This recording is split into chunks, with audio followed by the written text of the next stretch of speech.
Hello दोस्तों, स्वागत है आप सभी का हमारे यूट्यूब चैनल विधिकारी में। दोस्तों, इस वीडियो में हम बात करेंगे भारतीय संविधान की जो श्रृंखला चल रही है, उसी के अंतर्गत चौथे वीडियो पर। और यहाँ पर हम अभी तक हमने 150 प्रश्नों को हल किया है अपने 3 वीडियो के माध्यम से।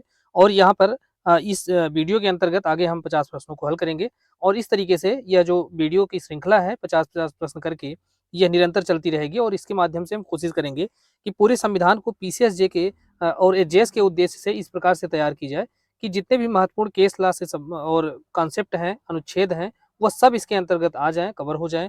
और चाहे वह प्रीवियस ईयर के क्वेश्चन हों, चाहे आगे के जो महत्वपूर्ण संभावित प्रश्न हों, इन सब को यहाँ पर डिस्कस किया जाएगा। तो इसके पहले के अगर 3 पार्ट को आपने नहीं देखा है तो उसको ज़रूर देखें। आइए शुरू करते हैं इस चौथे पार्ट को और देखते हैं कि यहाँ पर जो प्रश्न है वह किस प्रकार से महत्वपूर्ण हो सकते हैं। अगला प्रश्न है कि निम्न में से किसके अंतर्गत भारत में से अस्पृश्यता को समाप्त घोषित किया गया है? तो यहाँ पर अगर इस प्रकार के प्रश्न आपसे पूछे जाएं तो इसमें आपको थोड़ी सी सावधानी बरतनी होगी। अस्पृश्यता को समाप्त, तो अस्पृश्यता से तात्पर्य है यहाँ पर छुआछूत। तो छुआछूत की अगर बात करें तो आप देखेंगे कि इससे संबंधित यहाँ पर जो पहला, दूसरा, तीसरा, ये तीनों ही विकल्प इसी से संबंधित हैं। इसी जो है यह अस्पृश्यता से ही या छुआछूत से संबंधित है। लेकिन यह कहा जा रहा है कि अस्पृश्यता को समाप्त करने की बात तो समाप्त किया गया भारतीय संविधान के तहत। भारतीय संविधान का अनुच्छेद 17 जो है इसको यह क्या करता है, समाप्त करता है। इसके अलावा अगर आप एससी एसटी एक्ट को देखें और नागरिक सुरक्षा नागरिक अधिकार संरक्षण अधिनियम को देखें तो यहाँ पर अगर अस्पृश्यता के कार्य किए जाते हैं, छुआछूत का व्यवहार किया जाता है, उसको दंडनीय बनाया गया है। तो यहाँ पर जो है दंडनीय बनाया गया है और संविधान के अंतर्गत इसको समाप्त किया गया है। तो इस प्रश्न का आपका सही उत्तर तीसरा कथन होगा। भारतीय संविधान में इसे समाप्त को जो घोषित किया गया है। और दंडनीय कहाँ बनाया गया है तो आप देख रहे हैं एससी एसटी एक्ट के अंतर्गत और सिविल राइट्स एक्ट के अंतर्गत। अगला प्रश्न है, क्या कोई भी भारतीय नागरिक किसी भी विदेशी राज्य से उपाधि ग्रहण कर सकता है? तो उपाधियों का अंत जो है यह दिया गया है आपका अनुच्छेद 18 के अंतर्गत।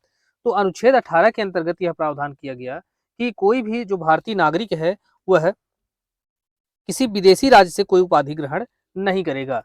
अब इसके अंतर्गत आगे जो अनुच्छेद 18 है उसको जब देखेंगे तो और भी बेहतर तरीके से चीजें समझ में आएंगी। तो यहाँ पर भारत का कोई भी नागरिक किसी विदेशी राज्य से कोई भी उपाधि स्वीकार नहीं करेगा, ऐसा प्रावधान जो है धारा 18 के अंतर्गत दूसरे खंड में दिया गया है। तो उपाधियों का अंत इसके अनुच्छेद 18 के अंतर्गत दिया गया है। अब अनुच्छेद 18 के अंतर्गत और कौन कौन सी बातें हैं तो यहाँ पर बताया गया है कि राज्य जो है सेना या विद्या संबंधी सम्मान के सिवा कोई भी अन्य उपाधि नहीं प्रदत्त करेगा।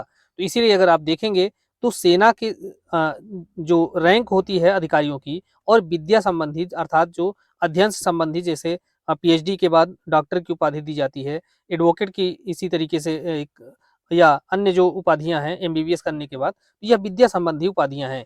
तो इस प्रकार से यही उपाधियां जो है वह राज्य प्रदान करेगा। दूसरा है इसके अंतर्गत भारत का कोई भी नागरिक किसी विदेशी राज्य से कोई भी उपाधि स्वीकार नहीं करेगा। तो यहाँ पर आपसे अगर सामान्य सा प्रश्न पूछा जाए क्या कोई भारत का नागरिक किसी विदेशी राज्य से कोई उपाधि स्वीकार कर सकता है, तो अनुच्छेद 18 का दूसरा खंड आप यहाँ पर देखेंगे।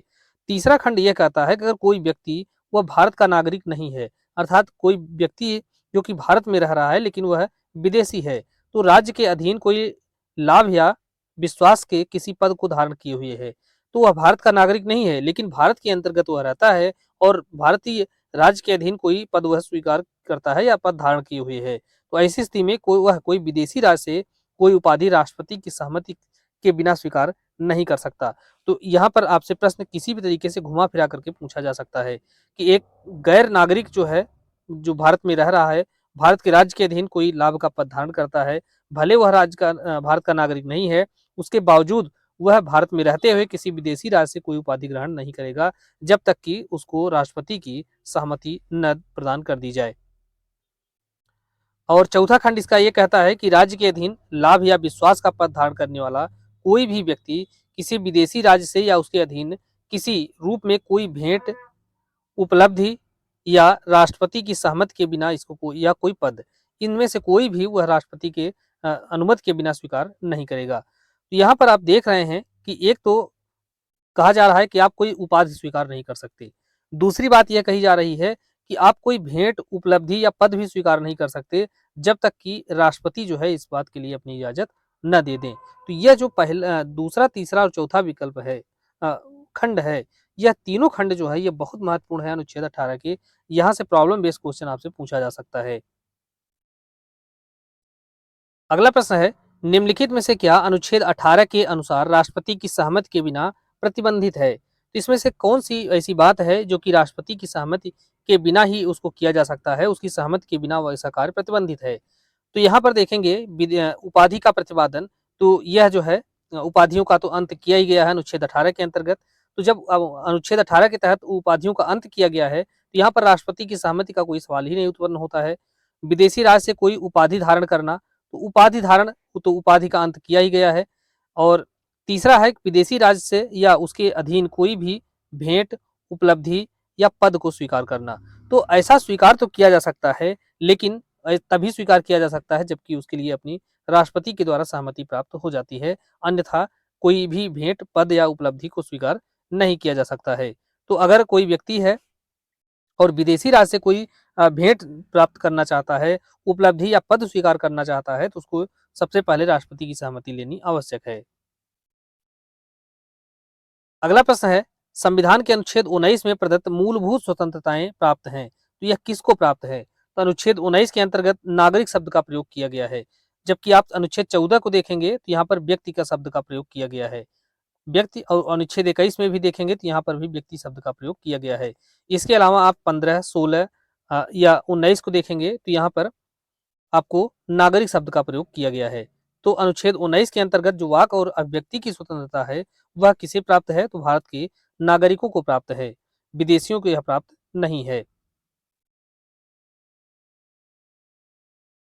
अगला प्रश्न है, प्रेस की स्वतंत्रता किस आधार पर निर्बंधित नहीं की जा सकती है? तो प्रेस की स्वतंत्रता जो कि अनुच्छेद 19 एक ए के तहत जो है वह प्रदान की जाती है, वह एक तरीके से क्या है, मूल अधिकार है। और मूल अधिकार है तो उस पर निर्बंधन भी लगाया जाता है। तो निर्बंधन किस अनुच्छेद के तहत लगाया जाता है? तो यहाँ पर भी पता होना चाहिए, अनुच्छेद 19 खंड 2 के तहत इस पर निर्बंधन लगाया गया है। तो वाक और अभिव्यक्ति की स्वतंत्रता पर, इसी जिसमें प्रेस की स्वतंत्रता आती है, इस पर जो है किस आधार पर निर्बंधन नहीं लगाया जा सकता है, पूछा जा रहा है। तो यहाँ पर लोक व्यवस्था है, उसके अलावा राज्य की सुरक्षा है, भारत की एकता और अखंडता है, न्यायालय अवमान है, मानहानि है, अपराध उद्दीपन है। इस प्रकार से जो है राज्य की सुरक्षा, तो ये सब जो है ग्राउंड है, लेकिन जनहित यहाँ पर नहीं ग्राउंड है। तो अर्थात जनहित के आधार पर कोई निर्बंधन नहीं लगाया जा सकता है वाक और अभिव्यक्ति की स्वतंत्रता पर। तो प्रेस की स्वतंत्रता या वाक और अभिव्यक्ति की स्वतंत्रता कहाँ पर प्रावधानित है? तो अनुच्छेद 19 खंड 1 उपखंड ए में यह जो है प्रावधान किया गया है। निर्बंधन खंड 2 के अंतर्गत लगाया जाता है। तो वही बातें यहाँ पर बताई गई हैं कि वाक अभिव्यक्ति स्वतंत्र पर निम्नलिखित आधार पर निर्बंधन लगाया जा सकता है। तो इसके अंतर्गत ग्राउंड आप जरूर याद रखेंगे, अगर हो सके तो यह सब याद हो जाना चाहिए। तो भारत की प्रभुता और अखंडता, राज्य की सुरक्षा, विदेशी राज्यों के साथ मैत्रीपूर्ण संबंध, लोक व्यवस्था, शिष्टाचार या सदाचार, न्यायालय अवमान, मानहानि, अपराध उद्दीपन, इतने ग्राउंड हैं। और इन्हीं में से आपसे विकल्प दे करके कई बार प्रश्न आपसे पूछा जाता है कि किस आधार पर जो है निर्बंधन लगाया जा सकता है या किस आधार पर निर्बंधन नहीं लगाया जा सकता। अगला प्रश्न है, निम्नलिखित में से किस वाद में यह निर्धारित किया गया कि ऋषिकेश नगरपालिका क्षेत्र के अंतर्गत अंडा बेचना, उसके बेचने पर लगाया गया जो प्रतिबंध है या निषेध है, वह संविधान के अनुच्छेद 19 एक जी का उल्लंघन नहीं करता है। तो अनुच्छेद 19 एक जी जो है वह किसके बारे में?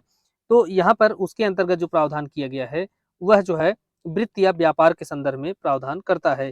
तो वह एक तरीके से मूल अधिकार है। लेकिन ऋषिकेश जो है वह एक धर्म की धार्मिक स्थल है, और वहां पर अंडे बेचने या नॉनवेज की दुकानें लगाने पर प्रतिबंध अगर लगाया जाता है तो वह अनुच्छेद 19 एक जी के तहत जो मूल अधिकार है उसका उल्लंघन नहीं होता है। सुप्रीम कोर्ट ने यह निर्णय दिया था। यह केस था ओम प्रकाश बनाम उत्तर प्रदेश राज्य का।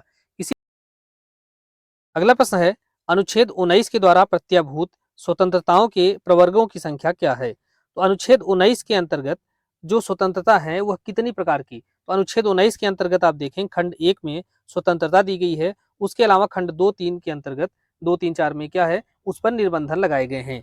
तो अनुच्छेद 19 एक के अंतर्गत ABCD करके यहाँ पर कुल 6 स्वतंत्रता दी गई है।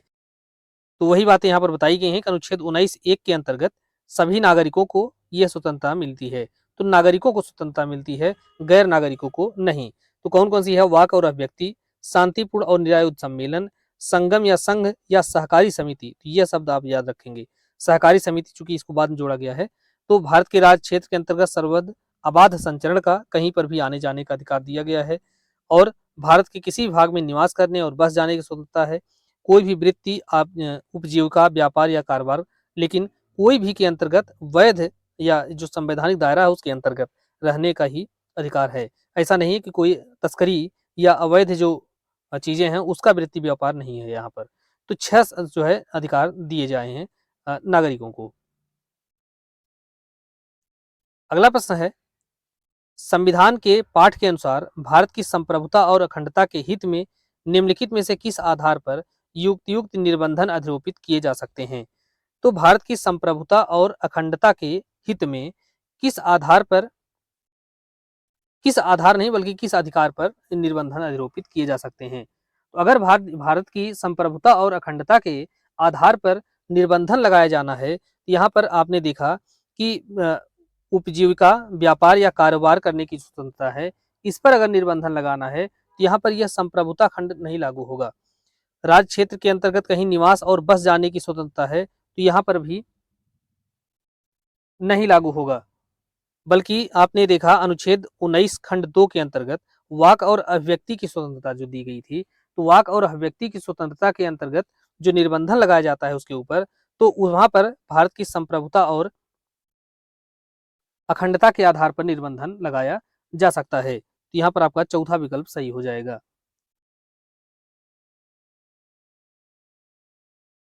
अगला प्रश्न है, अनुच्छेद 19 खंड 2 के अंतर्गत हिकलिन टेस्ट किससे संबंधित है? तो हिकलिन टेस्ट जो है वह नैतिकता और शालीनता से संबंधित रखती है। तो हिकलिन टेस्ट का यहाँ पर दिया गया है, आर बनाम हिकलिंग का मामला है 1868 का ये, और इस मामले में न्यायालय ने अश्लीलता की परिभाषा दी थी। तो अश्लीलता से संबंधित है, या दूसरे शब्द में कहें सदाचरण से, शालीनता से, नैतिकता से यह संबंधित केस है, और इसी के आधार पर हिकलिन टेस्ट किया जाता है। तो आप जो है कई बार इस शब्द का प्रयोग या इस केस का नाम सुने होंगे, लेकिन यहाँ पर आप इसको डिस्कस करेंगे। तो हिकलिन टेस्ट को आर बनाम हिकलिन के केस में 1868 में प्रस्तुत किया गया, और यहाँ पर न्यायालय ने अश्लीलता की परिभाषा दी। परिभाषा क्या है कि ऐसे कथन और प्रकाशन सामान्यतया अश्लील समझे जाते हैं जो उन व्यक्तियों के मन में जिनके हाथ में पड़ जाते हैं उनको अनैतिक या भ्रष्ट बनाते हैं, या उनके अंदर अनैतिक विचार पैदा करते हैं। कोई सामग्री है एक सामान्य से व्यक्ति के, एक नादान से बालक के हाथ में अगर या किसी तरुण व्यक्ति के हाथ में पड़ जाती है और पढ़ने के कारण उसका जो मानसिक पतन हो जाता है, उसको अनैतिक और भ्रष्ट विचार उसके अंतर्गत आ जाते हैं, तो ऐसी स्थिति में वह जो वस्तु है वह अश्लील समझी जाएगी। भारत के उच्चतम न्यायालय ने हिकलिन के केस में प्रतिपादित अश्लीलता की कसौटी को स्वीकार किया है, यह महत्वपूर्ण बात है। तो सर्वोच्च न्यायालय ने भी हिकलिन के मामले में जो निर्णय दिया गया था उसको स्वीकार कर लिया। अब इसी के अलावा रणजीत डी उडेसी बनाम महाराष्ट्र राज्य, अवीग सरकार बनाम पश्चिम बंगाल राज्य, इन मामलों में सर्वोच्च न्यायालय ने निर्धारित किया कि अश्लीलता निश्चित करने के लिए हिकलिन मानदंड सही नहीं है और सामुदायिक मानक मानदंड को लागू किया जाना चाहिए। तो भारत में जो है हिकलिन के नियम को स्वीकार तो किया गया, लेकिन बाद में सुप्रीम कोर्ट ने इन दो केस में के अंतर्गत कहा कि जो हिकलिन के मामले में जो मापदंड निश्चित किए गए वह सही नहीं है भारत के संदर्भ में, बल्कि यहाँ पर एक दूसरा मापदंड जिसे सामुदायिक मानव मापदंड कहा जाता है, इसको लागू किया जाना चाहिए। अगला प्रश्न है, अनुच्छेद 19 के अंतर्गत प्राप्त अधिकार और उस पर निर्बंधन के संदर्भ में कौन सा सुमेलित नहीं है? तो अनुच्छेद 19 के अंतर्गत आपने देखा 6 प्रकार के अधिकार दिए जाते हैं, और यह किससे संबंधित है? तो वाक, अभिव्यक्ति की स्वतंत्रता, सम्मेलन की स्वतंत्रता, विचरण की स्वतंत्रता, व्यापार, वृत्ति, तमाम तरीके के जो 6 प्रकार के अधिकार दिए गए हैं, उन अधिकारों पर जो निर्बंधन है वह खंड 2, 3, 4, 5, 6 तक के जो है वह लगाए जाते हैं। तो यहाँ पर आपको देखना है कि जो सम्मेलन की स्वतंत्रता है उस पर जो निर्बंधन लगाया गया है वह 19 खंड 3 के अंतर्गत लगाया गया है। जबकि 19 खंड 2 के अंतर्गत आपने देखा अभिव्यक्ति की स्वतंत्रता पर निर्बंधन लगाया जाता है। संगम की स्वतंत्रता पर निर्बंधन यह अनुच्छेद 19 खंड 4 के अंतर्गत लगाया गया है। जबकि वृत्ति, व्यापार और उपजीविका की स्वतंत्रता के ऊपर जो निर्बंधन है यह 19 का जो 6वां खंड है इसके अंतर्गत लगाया गया है। तो यहाँ पर जो है तीसरा जो वाला दूसरा जो विकल्प है यही सुमेलित नहीं है। तो दूसरा विकल्प सुमेलित नहीं है। अगला प्रश्न है, निम्नलिखित किस वाद में उच्चतम न्यायालय ने यह निर्धारित किया कि हड़ताल करने का अधिकार न तो मूल अधिकार है और न ही कानूनी और न ही विधिक अधिकार है। तो हड़ताल करने के अधिकार से संबंधित यह जो केस है बहुत महत्वपूर्ण केस है और बार बार इसको पूछा जा चुका है। टी के रंगराजन बनाम तमिलनाडु राज्य। हालांकि हमारा एक अलग पूरा वीडियो आएगा और उस वीडियो के अंतर्गत हम संविधान से संबंधित जितने भी केस महत्वपूर्ण हैं पूछे जाते हैं उनको एक स्थान पर हम आपको दे देंगे।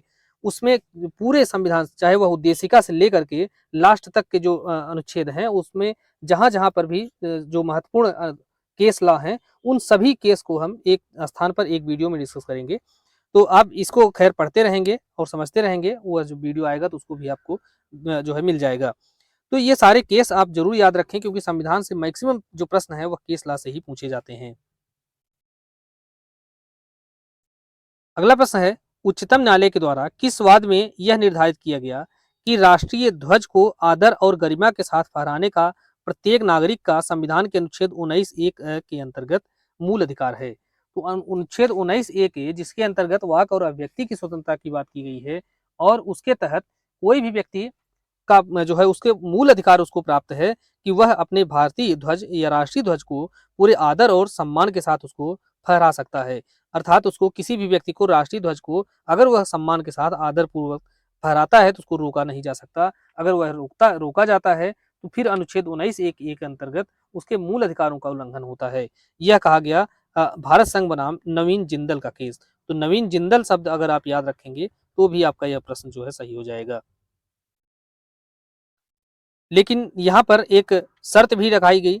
शर्त यह है कि ऐसा जो अधिकार है वह आत्यांतिक नहीं है और इस पर जो है युक्त निर्बंधन भी लगाया जा सकता है। तो अनुच्छेद 19(1) के अंतर्गत जब वह अधिकार है तो खंड 2 के अंतर्गत निर्बंधन लगाया जा सकता है। इसी संबंधित एक दूसरा बहुत महत्वपूर्ण केस आया बाद में श्याम नारायण चोकसे का। तो श्याम नारायण चोकसे बनाम भारत संघ का केस आया। इस मामले में सर्वोच्च न्यायालय ने कहा कि जब कभी जहां कहीं राष्ट्रगान फहराया जाए तो इसके प्रति सम्मान प्रकट करने की व्यवस्था होगी। और इसी केस में क्या हुआ कि सिनेमा हॉल में राष्ट्रगान बजाने की अनिवार्यता कर दी गई कि जो है कोई भी मूवी स्टार्ट होने से पहले राष्ट्रगान बजाया जाए और जब राष्ट्रगान बजाया जा रहा है तो जितने भी दर्शक हैं वह सब खड़े होकर के उसके प्रति सम्मान प्रकट करेंगे। तो श्याम नारायण चोकसी का भी केस बहुत महत्वपूर्ण है और यहाँ से भी प्रश्न आपसे पूछे जाने की संभावना है। तो राष्ट्रगान के ऊपर आपको 2 केस याद रखने हैं। एक तो भारत संघ बनाम नवीन जिंदल का केस और दूसरा जो है श्याम नारायण चोकसे बनाम भारत संघ का केस। तो यहाँ पर अगला जो प्रश्न है यह सुमेलित है सभी। इसके अंतर्गत आपको देखना है इंडिया अर्थात भारत यह राज्यों का संघ होगा। तो इसके बारे में संविधान में कहाँ पर बताया गया है, कहाँ पर यह प्रावधान किया गया है कि इंडिया अर्थात भारत जो है राज्यों का संघ होगा। यह जो है संघ तथा इसका परिक्षेत्र के अंतर्गत जो टॉपिक है इसमें बताया गया। विचार अभिव्यक्ति तथा पूजा की स्वतंत्रता यह जो है संविधान की प्रस्तावना में ही बता दिया गया है। और तीसरा है भाषण तथा अभिव्यक्ति की स्वतंत्रता। यह स्वतंत्रता का जो अधिकार बताया गया है उसके अंतर्गत दिया गया है और अनुच्छेद 19 में बताया गया है। और चौथा है अल्पसंख्यक के हितों की सुरक्षा, सांस्कृतिक और शैक्षणिक अधिकार है उनका। यह अनुच्छेद 29 और 30 के अंतर्गत यह बातें जो है दी गई हैं, बताई गई हैं। तो इस एक तरीके से आप देख रहे हैं यह सभी क्या है सुमेलित हैं। तो सुमेलित करने के लिए इसको पूछा जा चुका है, इसीलिए आपको यहाँ पर प्रश्न देखने को मिल रहा है। अगला प्रश्न है निम्नलिखित में से किस वाद में 5 जजों की संविधान पीठ ने यह संप्रेषित किया कि स्थगन का सिद्धांत विचारणा पूर्ण होने तक निर्दोष माने जाने के अभियुक्त का अधिकार के साथ मीडिया के अभिव्यक्ति की स्वतंत्रता के अधिकार के साथ संतुलन पर केंद्रित है। इसका तात्पर्य क्या है कि इसका तात्पर्य यह है कि विचारण पूर्ण होने तक कोई भी व्यक्ति निर्दोष माना जाता है या उसको निर्दोष माना जाना चाहिए जब तक कि उसका विचारण पूर्ण न हो जाए और उसको जो है दोषी या निर्दोष न साबित कर दिया जाए। और तब तक जो कोई मीडिया है वह जो है अपनी अभिव्यक्ति की स्वतंत्रता का जो है दुरुपयोग न करे और ऐसे व्यक्ति के बारे में कोई पूर्व धारणा न बना ले। तो कई बार इसी तरीके की जो है बातें होती हैं कि कोई व्यक्ति जिसके ऊपर आरोप लगाया गया है उसका विचार चल रहा है और जो मीडिया है या इस तरीके की जो सामाजिक संस्थाएं हैं वह उसको अपराधी पहले ही घोषित कर देती हैं और कई बार मामला जो डिसाइड होता है उसमें जो व्यक्ति है अभियुक्त है वो निर्दोष पाया जाता है। तो यहाँ पर Sahara India real estate corporation limited और अन्य बनाम भारतीय प्रतिभूति तथा विनिमय बोर्ड से सेबी कहा जाता है, इसी केस में यह निर्णय सुप्रीम कोर्ट ने दिया था। तो यहाँ पर इस केस को जो है याद रखना आवश्यक है और यह केस कब का है तो 2012 का मामला है ये।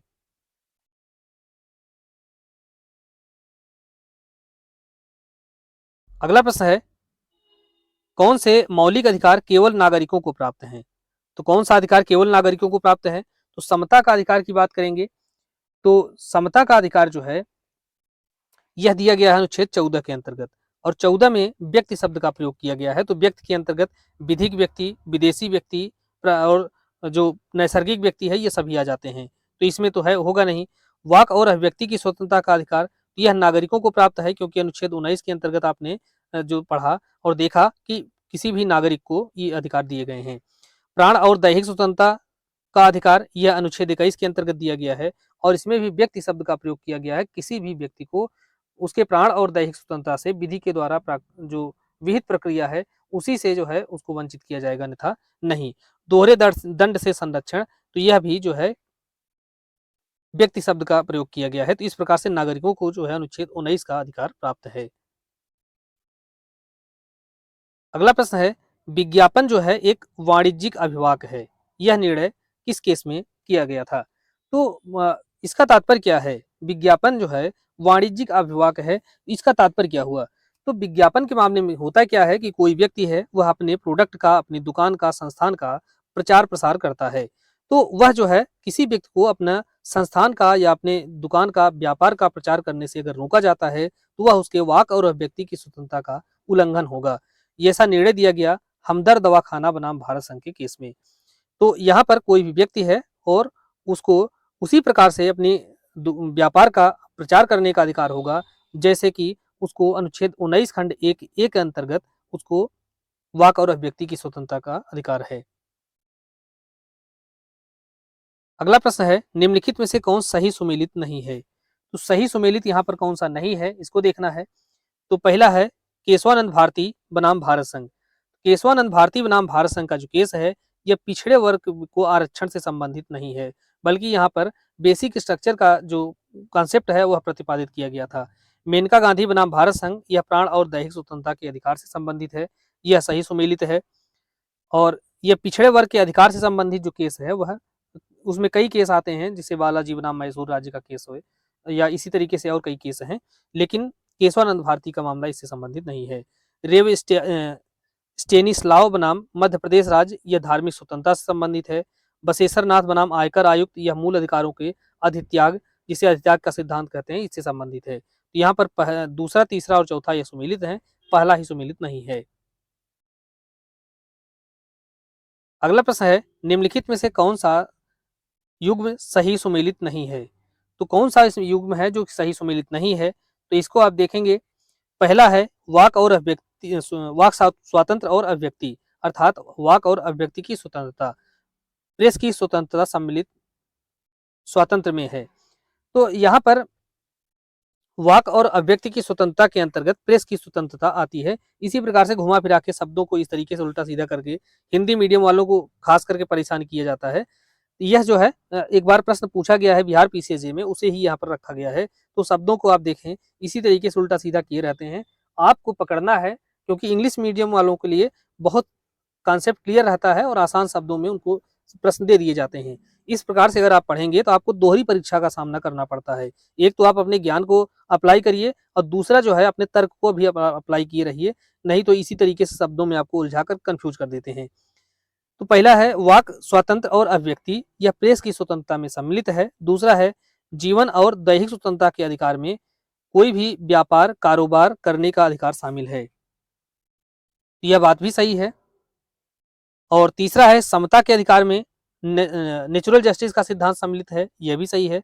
अंतःकरण की स्वतंत्रता में दिवस के प्रत्येक समय मंदिर में पूजा करने का अधिकार शामिल है। तो दिवस के प्रत्येक समय जो है आपको अधिकार नहीं है, बल्कि उसको अगर मान लीजिए कोई विधि बना करके या कोई नियम बना करके उसको अगर एक टाइम टेबल सेट किया जाता है कि कोई मंदिर है और सुबह में, शाम में, दोपहर में एक निश्चित समय पर ही खुलेगा, तो तब आप जो है दावा कर सकते हैं कि हमको इस मंदिर में जाने का और वहां पर पूजा पाठ करने का मूल अधिकार है, अन्यथा नहीं। तो यहाँ पर चौथा आपका जो सुमेलित नहीं है। तो वेंकट रमन बनाम मैसूर राज्य का केस है। इस मामले में यह निर्धारित किया गया कि कोई भी व्यक्ति यह दावा नहीं कर सकता कि मंदिर जो है वह दिन रात पूजा करने के लिए खुले रहेंगे। तो इस प्रकार से आप देख रहे हैं, यह बहुत महत्वपूर्ण केस है और इसको भी आप ध्यान रखेंगे। अगला प्रश्न है, अपराधों के लिए दोष सिद्धि के प्रति सुरक्षा के संबंध में भारतीय संविधान के किस अनुच्छेद में वर्णन दिया गया है?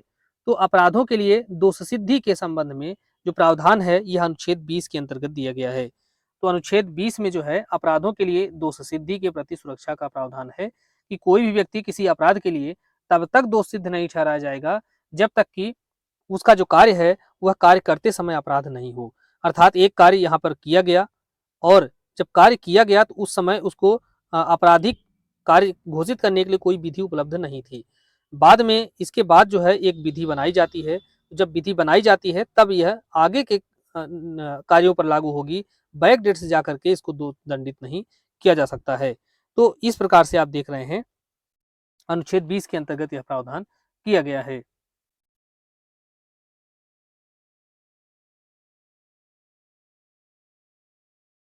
अगला प्रश्न है, संविधान का निम्न अनुच्छेद भूतलक्षी विधि के लागू होने को प्रतिबंधित करता है। तो कौन सा अनुच्छेद है जो कि यह कहता है कि किसी भी विधि को भूतलक्षी प्रभाव नहीं दिया जा सकता? तो आपने देखा अनुच्छेद 20 को। इसलिए मान लीजिए यहाँ पर कोई जो कार्य है वह किया गया और जब यह कार्य किया गया उस समय कोई विधि ऐसी जो है वहां पर उपलब्ध नहीं थी जो कि इस कार्य को दंडनीय बनाती।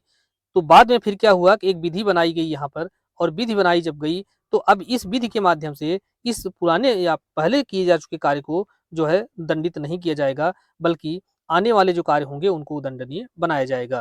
तो इसे ही भूतलक्षी प्रभाव कहा जाता है कि भूतलक्षी प्रभाव नहीं दिया जाता बल्कि भविष्यलक्षी प्रभाव दिया जाता है। संविधान के अनुच्छेद 20 खंड 1 के अंतर्गत जो इसके उपबंध है वह भूतलक्षी विधि को लागू होने को प्रतिबंधित करता है।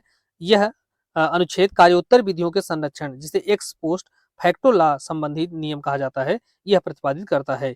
अब इसे आप जरूर याद रखेंगे, हिंदी वाला तो समझ जाएंगे, इंग्लिश वाला कि एक्स पोस्ट फैक्टो लॉ यह कॉन्सेप्ट किस अनुच्छेद से संबंधित है या किस अनुच्छेद के किस खंड से संबंधित है? तो अनुच्छेद 20 खंड 1 से संबंधित है यह। आगे देखें, वही क्वेश्चन पूछ लिया गया है कि एक्स पोस्ट फैक्टो लॉ के संबंध में कौन सा प्रावधान अनुच्छेद करता है। तो वही बातें यहाँ पर आपसे पूछी गई हैं कि किस अनुच्छेद के अंतर्गत यह प्रावधान किया गया है। तो अनुच्छेद 20 खंड 1 के अंतर्गत प्रावधान किया गया है और इसे ही क्या कहते हैं, कार्योत्तर विधियों से संरक्षण। अर्थात कोई व्यक्ति किसी अपराध के लिए तब तक दोषी नहीं होगा जब तक कि वह कार्य करते समय उसका जो कार्य है वह अपराध न हो। तो अनुच्छेद 20 के अंतर्गत 3 सिद्धांत दिए गए हैं। अब यह 3 सिद्धांत जो दिए गए हैं, इन तीनों सिद्धांत पे मेंस में आपसे टिप्पणी लिखने के लिए पूछा जाता है, टिप्पणी आती है। तो कार्योत्तर विधियों से संरक्षण, यह पहले खंड के अंतर्गत दिया गया है। दूसरा के अंतर्गत बताया गया दोहरे दंड से संरक्षण। दोहरे दंड से संरक्षण से तात्पर्य क्या है कि एक ही व्यक्ति को एक ही अपराध के लिए 2 बार न तो विचारित किया जाएगा और न ही उसको दंडित किया जाएगा। और तीसरा है आत्म अभिशंसन का सिद्धांत। इसका तात्पर्य यह है किसी व्यक्ति को अपने ही विरुद्ध साक्ष्य देने के लिए कभी भी विवश नहीं किया जाएगा। यह तीनों ही सिद्धांत बहुत महत्वपूर्ण है और यह तीनों ही आपसे मेंस में कई बार पूछे जाते हैं, कई बार टिप्पणी लिखने के लिए, कई बार तीनों को मिला करके एक फुल क्वेश्चन भी बना दिया जाता है। अगला प्रश्न है, नेमो डिबेट विक्स विक्जरी सिद्धांत संबंधित है, किससे संबंधित है?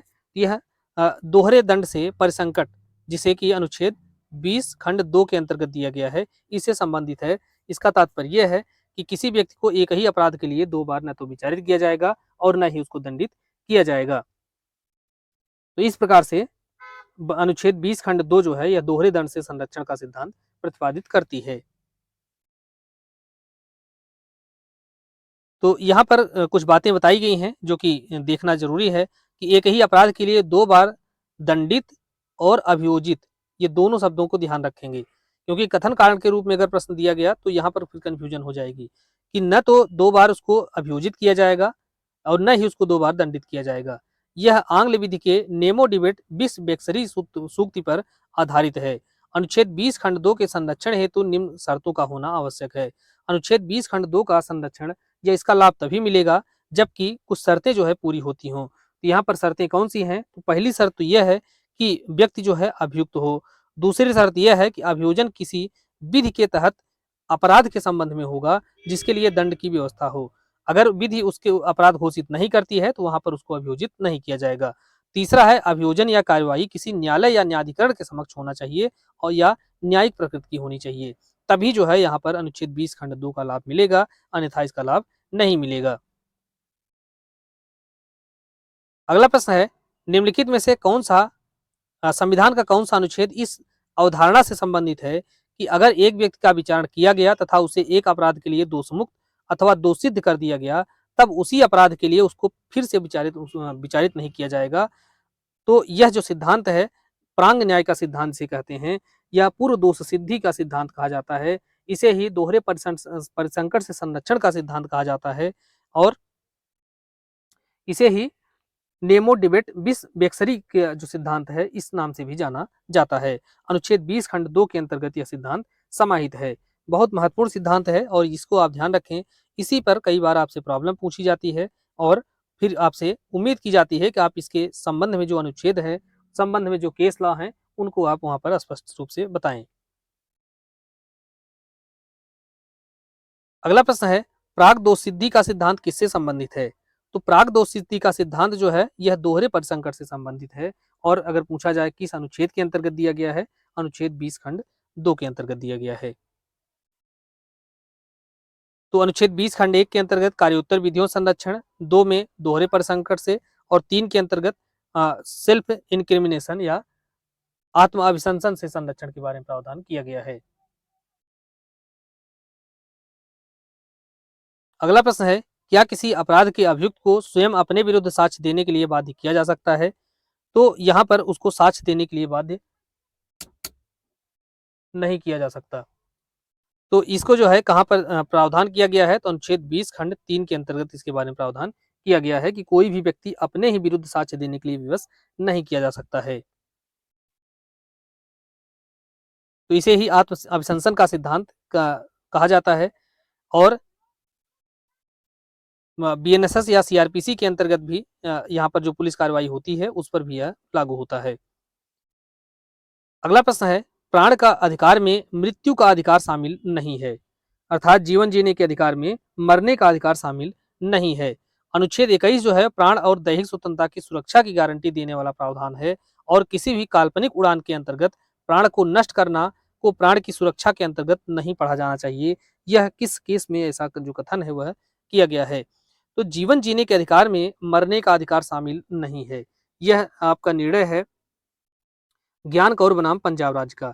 जबकि इसके पहले अगर आप देखें तो आपको जो है पी रथिनाम का केस मिलता है और पी रथिनाम के केस में यह कहा गया कि जीवन जीने के अधिकार में मरने का भी अधिकार शामिल है और इसी का जो है विपरीत जो है निर्णय यहाँ पर दिया गया ज्ञान कौर के केस में और यही जो मामला है अभी तक चल रहा है, यही निर्णय आज भी शामिल है। इसीलिए कहा जाता है कि अगर कोई व्यक्ति मरना चाहता है, मरने का प्रयास करता है तो विधि उसको फिर अलग से दंड उसको देती है, क्योंकि मृत्यु का अधिकार किसी व्यक्ति का मूल अधिकार नहीं है। अगला प्रश्न है निम्नलिखित निर्णयों में से कौन सही सुमेलित नहीं है? यहाँ पर कौन सा सही सुमेलित नहीं है इसको आपको देखना है। तो मेनका गांधी बनाम भारत संघ का जो केस है यही सुमेलित नहीं है, क्योंकि यह 1980 का मामला नहीं है, यह 1978 का केस है। जैसा कि हमने पहले भी जो है प्रश्नों में कहा है कि जो महत्वपूर्ण डिसीजन है उनका आपको सन जरूर याद रखना चाहिए, क्योंकि इस तरीके से जब आपसे कई बार पूछ लिया जाता है तो कंफ्यूजन बहुत होती है और मिलान करने के लिए या इस तरीके से 4 दे दिया और उसमें पूछा गया, मिलान करने के लिए दिया तो मान लीजिए 1-2 जानते हैं तो बाकी तो सही कर लेंगे। लेकिन अगर इस तरीके से पूछ लिया गया तो उसमें जो है अगर एग्ज़ैक्ट नहीं पता है तो फिर दिक्कत होगी। मेनका गांधी बनाम भारत संघ का जो केस है, ये 1980 का नहीं है बल्कि 1978 का है, तो यही सुमेलित नहीं है।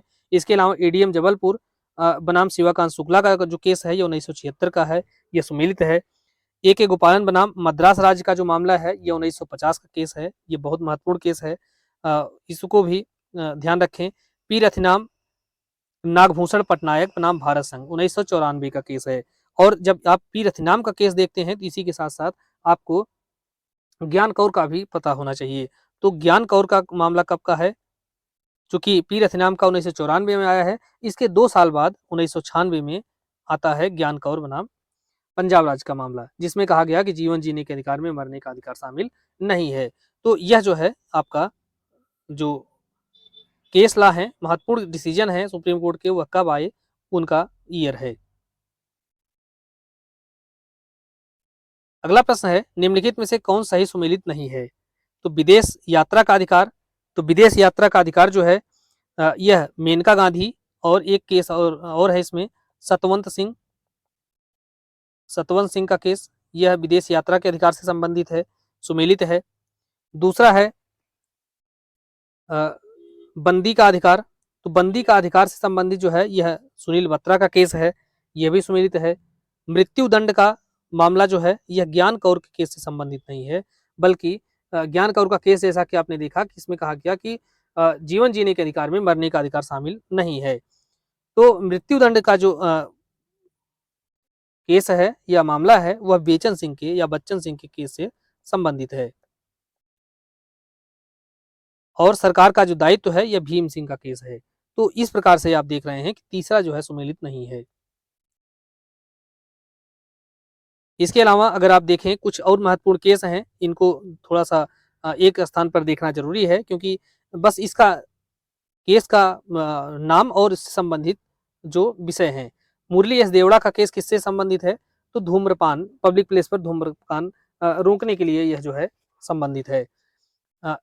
एस आर चौधरी का जो केस है, तो इस मामले में यह निर्णय दिया गया कि उस व्यक्ति के दोबारा मंत्री के रूप में नियुक्त की जाने को निषिद्ध करता है जो मंत्री बनने के बाद दोनों में से किसी सदन का सदस्य 6 महीने के अंदर नहीं चुन लिया जाता। तो किसी व्यक्ति को मंत्री तो बनाया जा सकता है, उसको मंत्री कभी बना दिया जाए, चाहे वह किसी सदन का सदस्य हो चाहे ना हो।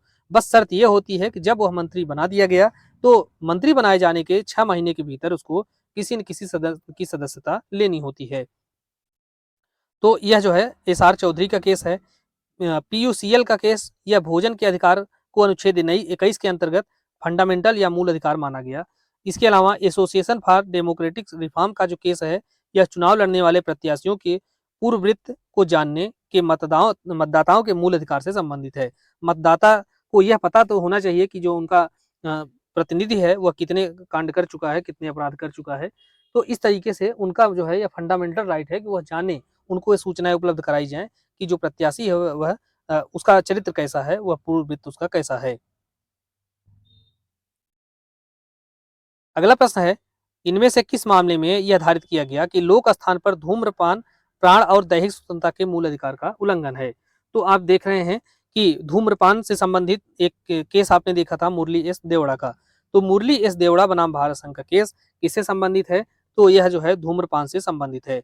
अब धूम्रपान से संबंधित तो है, लेकिन यह इसमें कहा क्या गया, इसमें यह कहा गया कि पब्लिक प्लेस पर अगर कोई व्यक्ति गांजा, सिगरेट, बीड़ी इस तरीके की कोई पदार्थ का सेवन करता है और उसके कारण धुआं उत्पन्न होता है, वह धुआं जो है, जो बगल में बैठा हुआ व्यक्ति है उसके जो है दैहिक स्वतंत्रता का हनन कर रहा है, इसलिए वह उसके अनुच्छेद 21 के अंतर्गत प्राप्त मूल अधिकार का उल्लंघन कर रहा है। यह केस बहुत महत्वपूर्ण है और मुरली एस देवड़ा बनाम भारत संघ का केस है।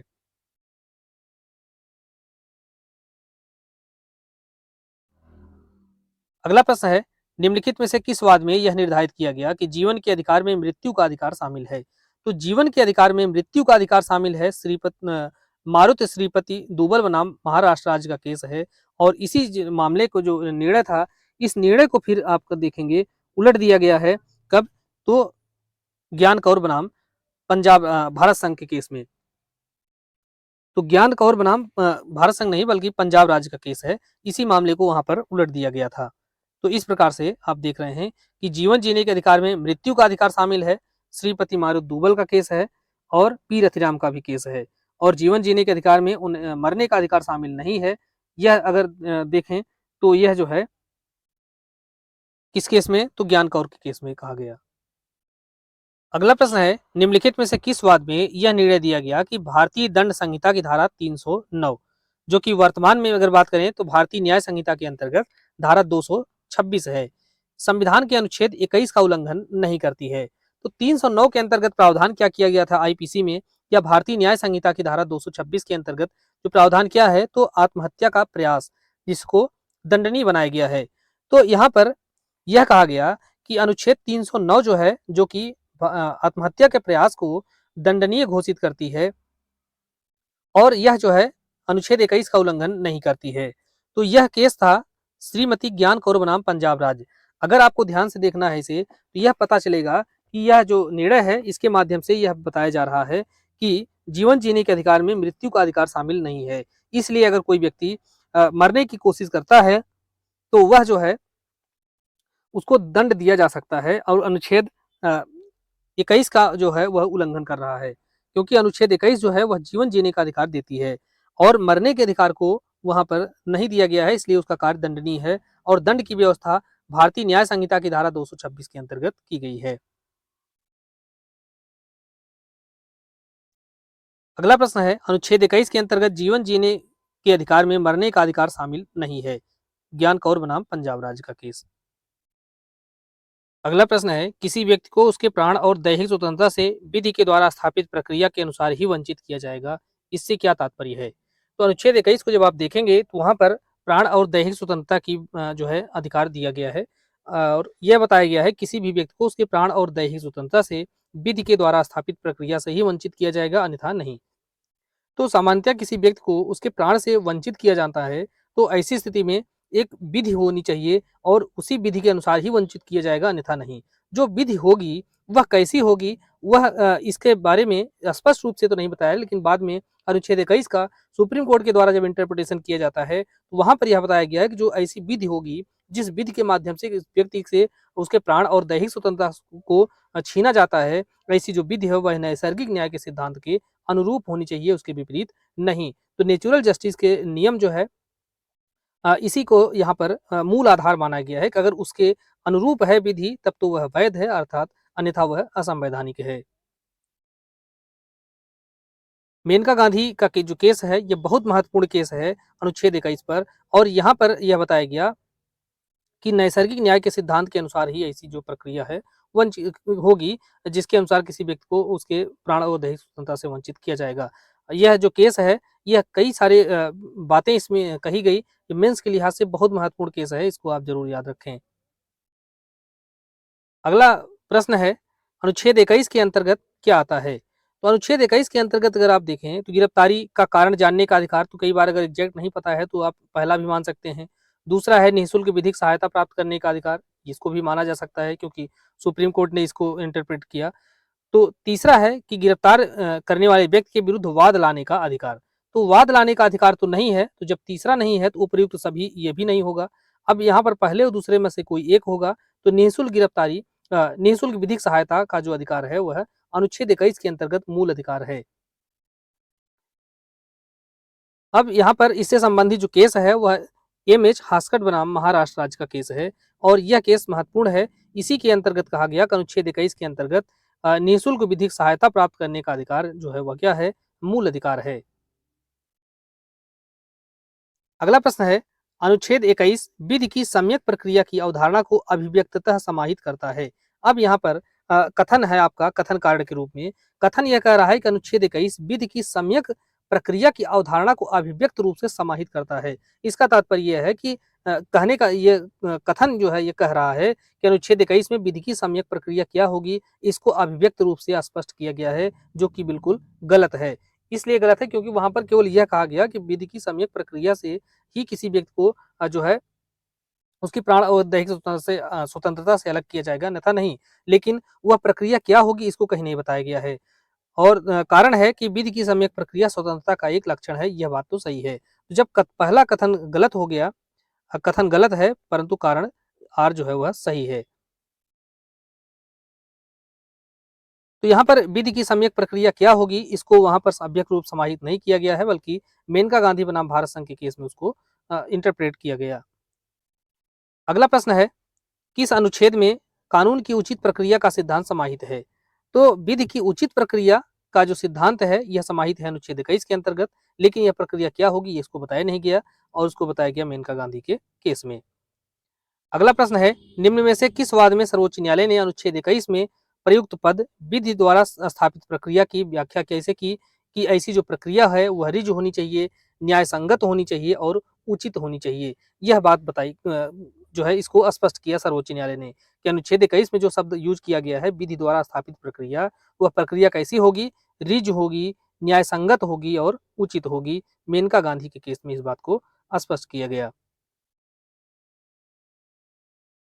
अगला प्रश्न है, अनुच्छेद 21 नागरिकों के प्राण और दैहिक स्वतंत्रता के अधिकार का संरक्षण न केवल कार्यपालक कार्यवाही बल्कि विधायी कार्यवाही के विरुद्ध भी करता है। यह किस केस में अवलोकित किया गया? तो इसका तात्पर्य यह है कि अनुच्छेद 21 जो है वह नागरिकों के प्राण और दैहिक स्वतंत्रता की रक्षा करता है। ऐसा जो रक्षा है वह न केवल कार्यपालक कार्यवाही से बल्कि विधायी कार्यवाही से। इसका तात्पर्य क्या है कि न केवल कार्यपालिका ही उसका जो है अतिक्रमण कर सकती है, बल्कि जो विधायी निकाय है विधि बनाकर भी अनुच्छेद 21 के जो अधिकार है उसको छीना नहीं जा सकता। जब ऐसी विधि बनाई जाएगी तो फिर विधि को चेक किया जाएगा कि वह जो है न्याय संगत है या नहीं है। मेनका गांधी का निर्णय है, बहुत महत्वपूर्ण निर्णय है अनुच्छेद 21 पर। अगला प्रश्न है, निम्नलिखित में से किस वाद में यह निर्धारित किया गया कि अनुच्छेद 14, 19 और 21 यह पारस्परिक रूप से अलग अलग नहीं है बल्कि सभी का संयुक्त उद्देश्य और औचित्य और युक्तियुक्तता है। तो इनका उद्देश्य क्या, औचित्य जो है, युक्तिता क्या है, संयुक्त है। यह केस भी मेनका गांधी के केस में यह निर्णय भी मेनका गांधी के केस में ही दिया गया था। अगला प्रश्न है कि किस वाद का कालक्रम सही नहीं है? अब फिर से देखिए वही प्रश्न आपसे पूछा जा रहा है, क्योंकि इस प्रकार के प्रश्न जो है अक्सर पूछे जाते हैं। जो महत्वपूर्ण लीडिंग केस हैं उन केस का जो ईयर कब का है, कब वह जो जजमेंट पारित किया गया, तो उसको जो है आपसे कई बार पूछा जाता है। पहला है ए.के. गोपालन का केस, बहुत महत्वपूर्ण केस है, 1950 में आया था, इसको तो पता होना चाहिए। उसके बाद आता है एडीएम जबलपुर बनाम शिवाकांत शुक्ला का केस, 1976 का है। केशवानंद भारती, इसको तो सभी जानते हैं, यह 1973 का मामला है। उसके बाद मेनका गांधी का केस बहुत महत्वपूर्ण है, 1978 का केस है, यह 80 का नहीं है। तो सही सुमेलित नहीं है कौन सा? तो चौथा सुमेलित नहीं है। अगला प्रश्न है, अनुच्छेद 21 के अंतर्गत विधि द्वारा स्थापित प्रक्रिया शब्द से क्या अभिप्रेत है? तो विधि द्वारा स्थापित प्रक्रिया से यहाँ पर क्या अभिप्रेत है, यह पूछा जा रहा है। तो विकल्प देखेंगे कि ऐसी प्रक्रिया जो है सम्यक विधि प्रक्रिया का आशय अवश्य अनुसरण करना चाहिए। तो यह तो कोई स्पष्ट अर्थ नहीं हुआ। सक्षम प्राधिकारी के द्वारा जारी क्रियान्वित, ये बात भी गलत है। सम्यक विधि प्रक्रिया के समान ही है, यह बात भी नहीं है, सही है। एक प्रक्रिया जो कि न्यायपूर्ण और युक्तियुक्त हो, यह बात बिल्कुल सही है और इसे ही बताया गया मेनका गांधी के केस में कि कोई विधि के द्वारा जो स्थापित प्रक्रिया है वो कैसी होगी, न्यायपूर्ण और युक्तियुक्त, रीजनेबल होनी चाहिए। अगला प्रश्न है, अरुणा रामचंद्र शानबाग बनाम भारत संघ का केस 2011 का मामला है। यहाँ पर पूछा जा रहा है कि सर्वोच्च न्यायालय ने किस प्रकार की इच्छा मृत्यु को मंजूरी दी है। तो इच्छा मृत्यु जो है यहाँ पर मंजूरी दी गई, पहली बार दी गई थी, लेकिन ऐसी इच्छा मृत्यु कैसी होगी? पैसिव एथनेसिया होगी। एक्टिव और पैसिव एथनेसिया में अंतर आपको पता होना चाहिए, शायद पता भी हो, तो यहाँ पर स्पष्ट कर दे रहे हैं। एक तो हो गया यह एक्टिव और यह हो गया पैसिव। तो एक्टिव और पैसिव के अंतर्गत क्या होता है? एक्टिव मामले में यह होता है कि एक व्यक्ति है और वह बहुत गंभीर बीमार है, उसके जीवित बचने की संभावना नहीं है। ऐसी स्थिति में उसको जहर का इंजेक्शन लगाया जाता है या कुछ इस तरीके की दवाइयां दे दी जाती हैं ताकि वह मर जाए। या एक्टिव, अगर यह दवाइयां न दी जाती तो वह भी जिंदा रहता। पैसिव वाले मामले में होता यह है कि एक व्यक्ति है, इसको कुछ दवाइयां लगातार दी जा रही हैं और अगर ऐसी दवाइयां नहीं दी जाएं तो इसकी मृत्यु हो जाएगी। तो ऐसी स्थिति में इसको जो है कोई एक्टिव कार्य नहीं किया जाता, कोई मरने के लिए अलग से इसको कोई दिया नहीं जा रहा है, बल्कि उसका जो लाइफ सपोर्ट सिस्टम है उसी को हटा लिया जाता है और उसकी मृत्यु हो जाती है। इसे ही पैसिव एथनेसिया कहा जाता है। इसे ही अरुणा रामचंद्र शानबाग बनाम भारत संघ के केस में यहाँ पर इसी केस में मंजूरी दी गई थी।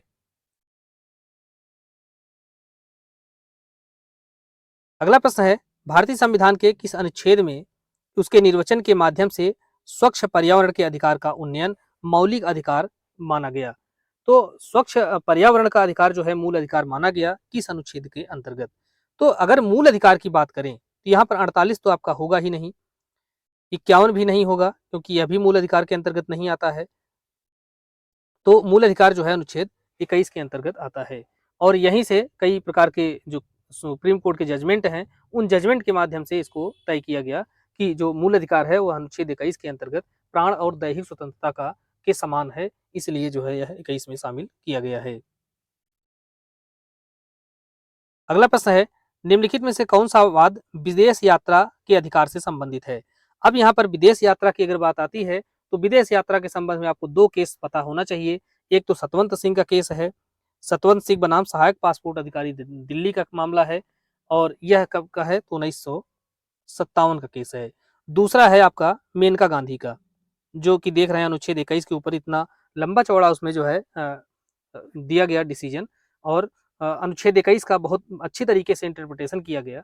तो उसी के अंतर्गत आप जो विदेश यात्रा का ही मूल मामला था, तो यहाँ पर मेनका गांधी का केस कब का है तो 1978 का है और सतवंत सिंह का केस आप देख रहे हैं 1957 का है। तो इसे ही विदेश जाने के अधिकार से विदेश भ्रमण का अधिकार, तो इस तरीके का अधिकार है और इसे ही मूल अधिकार माना गया। अगला प्रश्न है, सर्वोच्च न्यायालय ने किस मामले में यह निर्धारित किया कि जीविका का अधिकार संविधान के अनुच्छेद 21 के तहत एक फंडामेंटल राइट है या मूल अधिकार है? तो जीविका का अधिकार यह जो है किस कौन सा केस है तो यह केस है ओलेगा 43 बनाम बॉम्बे म्यूनिसिपल कॉर्पोरेशन का केस। तो हिंदी मीडियम के छात्र जो है ये अगर बॉम्बे म्यूनिसिपल कॉर्पोरेशन अगर आपने पढ़ा हुआ है और कहीं बम्बई नगर निगम शब्द से इंगित या संबंधित प्रश्न पूछ लिया तो इसको भी थोड़ा सा सतर्क रहेंगे। तो ओलेगा 43 बनाम बम्बई नगर निगम या बॉम्बे म्यूनिसिपल कॉर्पोरेशन का जो मामला है किससे संबंधित है तो जीविका के अधिकार जो है इसको फंडामेंटल राइट घोषित किया गया था। अगला प्रश्न है, निम्नलिखित में से कौन सही नहीं है? तो सही कौन सा नहीं है इसको देखेंगे। अनुच्छेद 21 में नेचुरल जस्टिस का नियम या इसका सिद्धांत निहित है, यह बात सही है। गोपनीयता का अधिकार मौलिक अधिकार है, यह बात भी बिल्कुल सही है और इसके संबंध में बहुत सारे केस हैं, आगे उसको देखेंगे आप कि गोपनीयता पे एक तो पुत्र स्वामी का ही केस था और उसके अलावा बहुत सारे केस हैं, आगे हम उसको देखेंगे। विदेश जाने का अधिकार मौलिक अधिकार नहीं है, यह बात गलत है क्योंकि आपने दो केस इस पर देखा, एक तो सतवंत सिंह का और दूसरा मेनका गांधी का। तो इन दोनों ही मामलों में कहा गया कि विदेश जाने का अधिकार अनुच्छेद 21 के तहत मौलिक अधिकार है।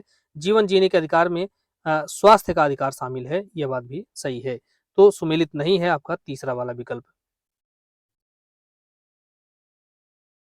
अगला प्रश्न है, उच्चतम न्यायालय ने किस वाद में यह निर्धारित किया कि तीव्र विचारण एक मूल अधिकार है जो अनुच्छेद 21 के अंतर्गत जो है अंतर्निहित है? तो मूल अधिकार जो है जो शीघ्र विचारण का अधिकार को मूल अधिकार घोषित किया गया। तो इस जो है किस केस में घोषित किया गया है? तो इसको भी अगर आप देखें तो यह जो है हुस्न आरा खातून बनाम गृह सचिव बिहार का केस है कि कोई मामला है और अगर वह इस तरीके का है कि उसमें बहुत विलंब नहीं होना चाहिए बल्कि शीघ्र विचारण होना चाहिए और यह शीघ्र विचारण मूल अधिकार माना गया अनुच्छेद 21 के अंतर्गत। अगला प्रश्न है, निम्नलिखित में से कौन सा अधिकार अनुच्छेद 21 की परिधि में नहीं आता है? तो स्वास्थ्य का अधिकार आता है, शिक्षा का अधिकार आता है, सुरक्षित पानी का अधिकार आता है, हड़ताल का जो अधिकार है यह अनुच्छेद 21 के अंतर्गत मूल अधिकार नहीं माना जाता है।